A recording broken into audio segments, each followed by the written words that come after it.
Бүгін бізде абдан жақсы іс-шара болып атат. Негізгі мақсат бүгін Мелис Байкенің 60 жылдығын ескеріп, анан түрі осы азыр 60-қа шықмақ екен. Сол үшін бірінші Мелис Байкеден баштасақ кебізде. Негізі мен бұл жерде номер 53 мектепте Эрнистің классташтарының өкілі болып келіп отырам да. Себебі Эрнист экөөбүздүн бала чагыбыз чоң өттү. Ал жөнүндө дагы кичине кеп салабыз. Бирок биринчи ушу Мелис Байкеден баштасак, Мелис Байке биздин мектепте эң кыргыз жигиттеринин арасында лидер, башы көрүнгөн, элди бириктирип уюштурган кыргыздын чыган жигиттеринен болчу биздин арабызда. Себеби биздин мектеп жарымынан көбү орусча, жарымынан азы кыргыз класстар болчу да.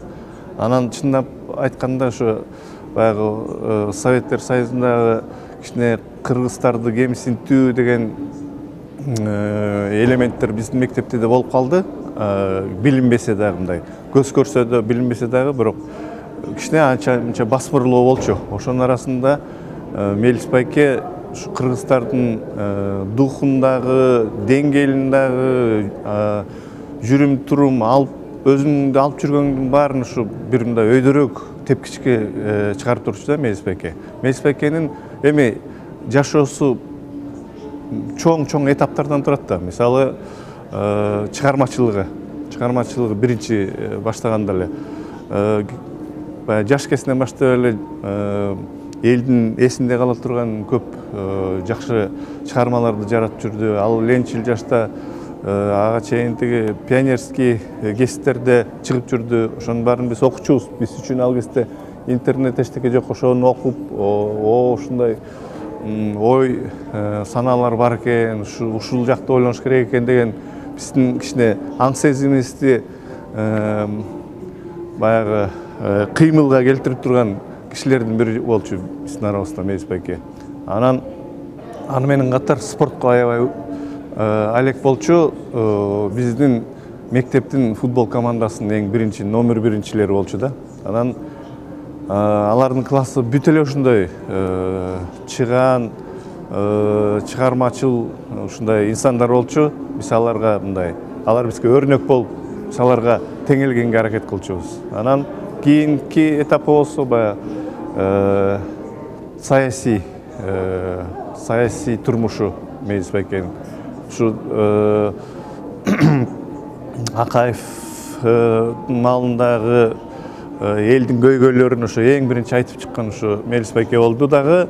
Ошону улантып кетип, Мелис Байке чоң кызматтарга чейин жетти да. Мисалы, менин оюмча, ушу канча көз карандасты алгандан берки мейли биринчи легендарный парламент болсун, конституцияны алып берген, кыргыз тилин баягы мыйзамдаштырган, андан кийинки эң кыйын парламенттин бири ошо именно Мелис Байке келген созыв болчу да. Себеби ал кезде Доорунбек Садырбаев, Темир Сариев, Өмүрбек Текебаев, Кубат Байболов деп мындай өзүнчө реформаторлордун тобу болуп, алардын парламенттеги ишкердиги ушу Бакиевтердин кыйын заманына туш келип калды. Ошол моментте дагы ушу эң баягы бычакка сап болуп бере турган саясий ишмерлер, политиктер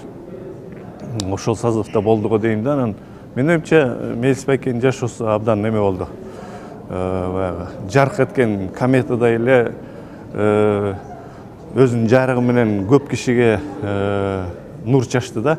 Анан үчүнчү жагы болсо айтып кете турган нерсе бул Мелис Байкенин адамгерчилиги. Көп кишини чынын айтканда киши кылып бутуна тургузуп кеткен ошо Мелис Байке болгон.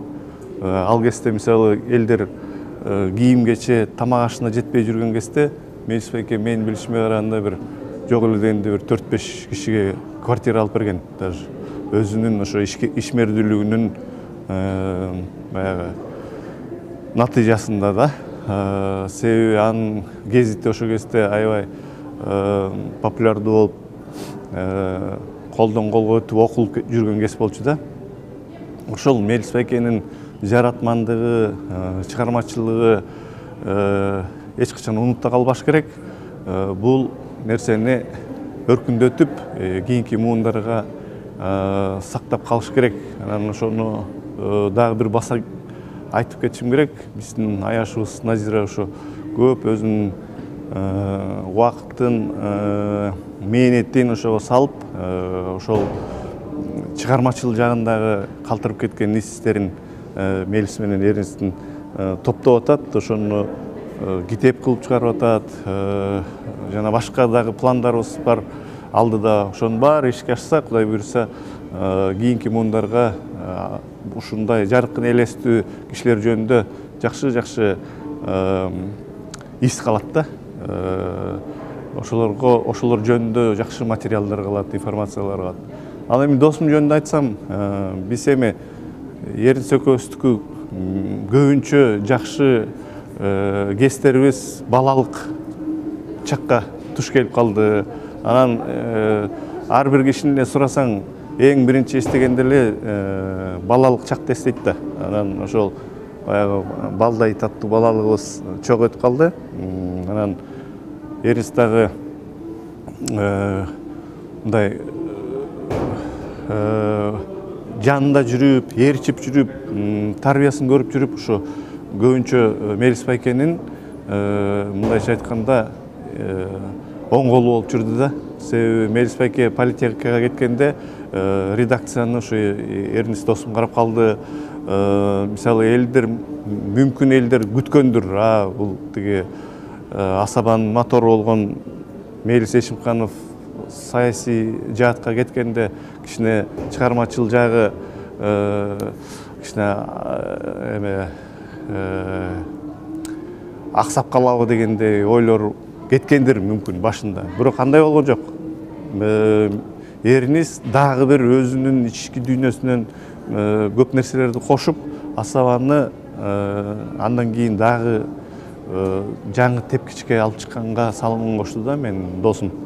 Анан досумдун дагы аркасындагы чоң чымыны бул поэзия. Поэзия, анан жана ойчулдугу, мисалы Эрнест досум бир 2 же 3 эле сап бирдемени жазып койсо, ошонун ичинде көп бир 10 жылдык ой сезимдердин баары камтылып калышы мүмкүн да.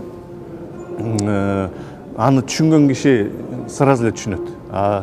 Кээ бирлерге мисалы көп кээ бир эмелер түшүнүктүү эмес эле болуп калышы мүмкүн. Бирок ошону түшүндүрүп, жеткизип, ушу ойчулдукка жаш муундарды тартыш, бул ошо биз Эрнестти билген кишилердин милдети болуп калды, бизге аманат болуп калды.